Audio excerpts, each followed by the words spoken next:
YSR Congress party senior నేత మాజీ మంత్రి అంబటి రాంబాబుకు కోర్టు బెయిల్ మంజూరు చేసింది. సీఎం నారా చంద్రబాబు నాయుడుపై అనుచిత వ్యాఖ్యలు చేసిన కేసులో బెయిల్ మంజూరైంది. అంబటికి ఈ బెయిల్ను గుంటూరు స్పెషల్ మొబైల్ కోర్టు మంజూరు చేసింది. అయితే ఇదే కేసులో అంబటి రాంబాబు రాజమండ్రి సెంట్రల్ జైల్లో రిమాండ్లో ఉన్నారు.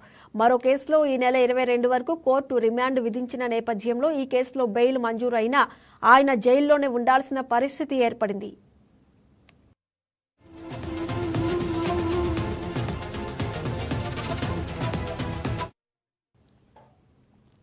మరోవైపు పోలీసులు అంబటిని మరోసారి కస్టడీకి తీసుకోవాలని పిటిషన్ చేసిన మొబైల్ కోర్టు ఈ పిటిషన్ను తిరస్కరించింది. దీంతో అంబటి బెయిల్పై విడుదలయ్యే అవకాశం వచ్చినా మరో కేసులో రిమాండ్ ఉండడంతో ఆయన జైల్లోనే ఉండాల్సి వస్తోంది.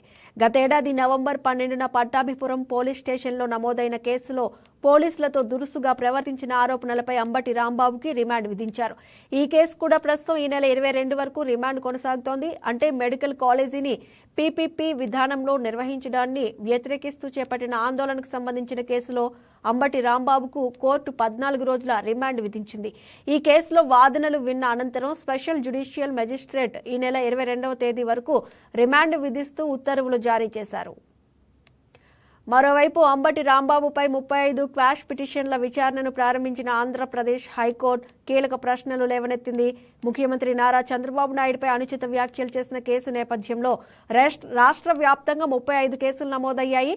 అయితే అంబటి రాంబాబు వీటిని క్వాష్ చేయాలని హైకోర్టును ఆశ్రయించారు. ఈ కేసులపై విచారణ జరుగుతుండగా హైకోర్టు పోలీసులకు కీలక సూచనలు చేసింది. విచారణలో BNSS 35(3) ప్రొసీజర్ని పాటించాలని, తుది నిర్ణయం వెలువడే వరకు తొందరపాటు చర్యలు తీసుకోకూడదని హైకోర్టు ఆదేశించింది. ఈ కేసులపై తదుపరి విచారణను ఏపీ హైకోర్టు మార్చి 2వ తేదీకి వాయిదా వేసింది.